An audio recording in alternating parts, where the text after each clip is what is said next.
اللہ کی عبادت، نفلی عبادت یہ اللہ کے بالکل قریب کر دیتی ہے، اللہ کے قریب کر دیتی ہے۔ اہل مکہ آقا علیہ السلام پر ابھی غار حرا میں پہلی وحی اتری نہیں تھی، پہلی وحی ابھی اتری نہیں تھی۔ آقا علیہ السلام غار حرا میں جاتے، وہاں تہنس کرتے، عبادت کرتے، کثرت کے ساتھ اللہ کی عبادت کرتے، حتیٰ کہ حضرت خدیجۃ الکبریٰ رضی اللہ تعالیٰ عنہ فرماتی ہیں کہ آقا علیہ السلام گھر سے کھانا لے جاتے اور وہاں کھانا آقا علیہ السلام رکھ دیتے، کبھی 40 دن کے لیے بیٹھ جاتے، کبھی 10 دن کے لیے بیٹھ جاتے، کبھی 20 دن کے لیے بیٹھ جاتے۔ تو میں کبھی کبھی جاتی اور جا کے دیکھتی وہ کھانا اسی طرح پڑا ہوتا اور آقا علیہ السلام اللہ کی عبادت میں مستغرق ہوتے، اللہ کی عبادت کر رہے ہوتے، اتنی اللہ کی کثرت کے ساتھ عبادت کرتے۔ ابھی پہلی وحی نہیں اتری تھی، اقرا بسم ربک الذی خلق، یہ ابھی پہلی وحی نہیں اتری تھی کہ آقا علیہ السلام اللہ کی اتنی عبادت کرتے تھے۔ اور امام غزالی لکھتے ہیں، امام غزالی، کہ اہل مکہ حضور کو دیکھ کر کہ یہ غار حرا میں اللہ کی اتنی عبادت کرتے ہیں تو اہل مکہ کہتے تھے کہ ان محمدن قد عاشق ربہ، محمد کو اپنے رب سے عشق ہو گیا ہے۔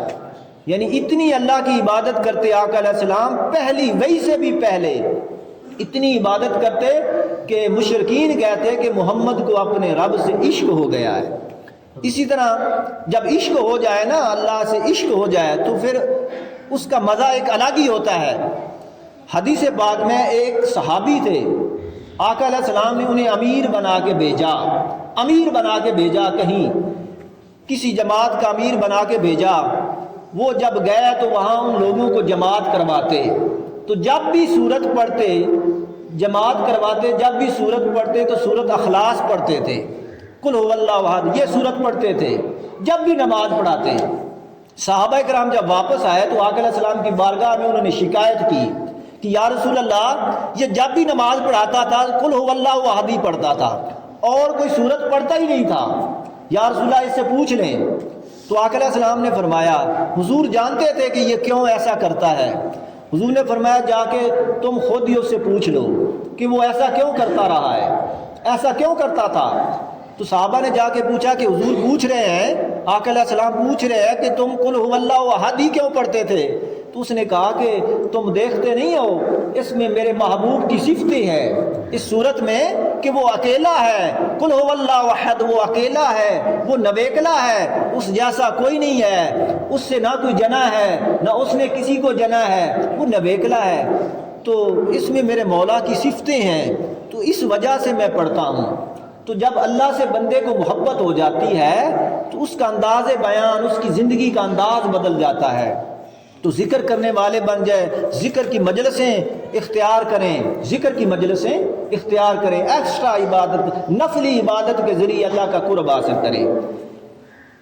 حضرت سیدنا فاروق اعظم رضی اللہ تعالیٰ عنہ بیٹھے ہوئے تھے، ایک دن بیٹھے ہوئے تھے اور دائیں بائیں صحابہ کرام بیٹھے ہوئے تھے، تو سیدنا فاروق اعظم رضی اللہ تعالیٰ عنہ نے وہ جو صحابہ بیٹھے ہوئے تھے ان کا ہاتھ پکڑ لیا، ہاتھ پکڑ کے ان کو کہا کہ اٹھو میرے ساتھ چلو۔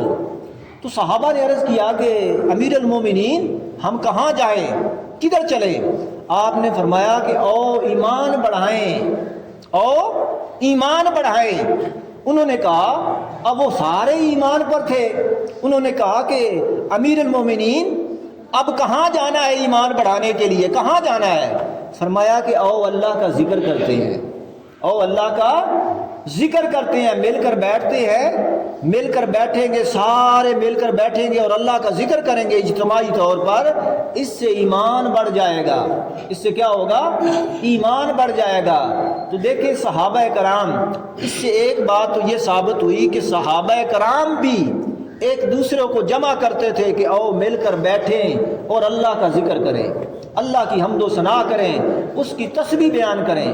اور دوسرا اس حدیث سے یہ ثابت ہوا کہ اللہ کا ذکر کرنا یہ صحابہ کی بھی سنت ہے، یعنی مل کر بیٹھ کر، ویسے اکیلے بھی تو عبادت کی جا سکتی ہے، مگر صحابہ کرام کے اس طریق سے، اس عمل سے یہ بات ثابت ہوئی کہ لوگوں کو گھیر گھیر کے جمع کر کے مجموعی طور پر، اجتماعی طور پر عبادت کرنا، اللہ کا ذکر کرنا، اللہ کے ذکر کے لیے جمع کرنا، یہ صحابہ کرام کی سنت ہے اور حضرت سیدنا فاروق اعظم کی سنت ہے۔ اسی طرح ایک اور حدیث ہے جس کو حضرت معاذ بن جبل رضی اللہ تعالیٰ عنہ وہ روایت کرتے ہیں۔ معاذ بن جبل رضی اللہ تعالیٰ عنہ وہ بیٹھے ہوئے تھے، یہ بھی بڑے برگزیدہ صحابی ہیں۔ معاذ بن جبل رضی اللہ تعالیٰ عنہ بیٹھے ہوئے تھے، ایک شخص جا رہا تھا، آپ نے اسے بڑے پیار سے بلایا۔ اب پیار سے بلانا یہ بھی صحابہ کی سنت ہے، ہماری تو زبانوں میں تلخیاں ہیں نا، تو بڑے پیار سے بلایا اور فرمایا کہ اے میرے بھائی ادھر آؤ۔ اس کا ہاتھ پکڑ لیا اور پکڑ کر اپنے پاس بٹھا لیا اور کہا کہ او ایمان لائیں، او ایمان لائیں۔ انہوں نے کہا کہ ہم تو پہلے ہی ایمان لائے ہوئے ہیں، اب کون سا ایمان لانا ہے؟ انہوں نے کہا کہ او مل کر اللہ کا ذکر کرتے ہیں، اس سے ایمان بڑھ جائے گا۔ کیا ہوگا؟ ایمان بڑھ جائے گا۔ دیکھیں صحابہ کرام ایک دوسرے کو کس طرح ترغیب دلاتے تھے، او مل کر بیٹھے اور اللہ کا ذکر کرے، اس سے کیا ہوگا؟ ایمان ہمارا بڑھ جائے گا۔ اسی طرح ایک حدیث ہے صحابہ اکرام میں، ایک صحابی ہے حضرت عبداللہ بن رواح رضی اللہ تعالیٰ عنہ، یہ آقا علیہ السلام کے نعت خواں تھے، بڑے پیارے نعت خواں تھے حضرت عبداللہ ابن رواح رضی اللہ تعالیٰ عنہ۔ انہوں نے آقا علیہ السلام کے کسی ایک صحابی کا ہاتھ پکڑ لیا، ہاتھ پکڑ کے کہا کہ او میرے ساتھ چلو، او ساتھ چلو اور مل کر ایمان لائیں، او مل کر ایمان لائیں، ایمان والا بن جائیں۔ انہوں نے کہا کہ ہم تو پہلے ہی ایمان والے ہیں، اب کوئی نیا ایمان لانا ہے؟ فرمایا کہ او مل کر مجلس ذکر میں اللہ کا ذکر کرتے ہیں، تو اس سے کیا ہوگا؟ ہمارا ایمان بڑھ جائے گا، ہمارا ایمان بڑھ جائے گا۔ حدیث پاک میں ہے، صحابہ کرام روایت کرتے ہیں کہ ہم آقا علیہ السلام کے ساتھ تھے، خیبر کا موقع تھا، جنگ خیبر کے لیے ہم آقا علیہ السلام کے ساتھ تھے، تو راستے میں رات آ گئی، رات ہو گئی، رات پڑ گئی تو خیمے لگ گئے، ہر طرف خیمے لگ گئے۔ صحابہ کرام نے اپنے خیمے لگا دیے اور آقا علیہ السلام کے لیے بھی خیمہ لگ گیا۔ سارے صحابہ اپنے اپنے خیموں میں تشریف فرما ہیں، بیٹھے ہیں، اور آقا علیہ السلام بھی اپنے خیمے میں بیٹھے ہیں، تشریف فرما ہیں۔ اب میں بتانا یہ چاہتا ہوں کہ صحابہ کرام کی زندگیاں، ان کی راتیں کیسے بسر ہوتی تھیں۔ وہ بیٹھ کے اپنے اپنے خیموں میں بیٹھے ہوئے تھے۔ ایک صحابی نے دوسرے صحابی کو آواز دی، ایک صحابی نے دوسرے صحابی کو آواز دی، اس کا نام تھا عامر بن عقبہ، شاعر تھا، اس کو آواز دی اور اس کو کہا کہ مجھے پتہ ہے کہ تمہیں بہت کچھ آتا ہے، تم شاعر ہو، تمہیں بہت کچھ آتا ہے، اور کچھ مجھے سناؤ۔ ہم سارے صحابہ جمع ہو جاتے ہیں اور ہمیں کچھ سناؤ، تمہیں بہت کچھ آتا ہے۔ اس نے کہا ٹھیک ہے۔ صحابہ کرام سارے جمع ہو گئے اور وہ صحابی گنگنانے لگا، سر کے ساتھ، لے کے ساتھ، ترنم کے ساتھ پڑھنے لگ گیا۔ جب لے کے ساتھ اور سر کے ساتھ پڑھنے لگ گیا تو ادھر آقا علیہ السلام کے کانوں میں آواز پڑ گئی۔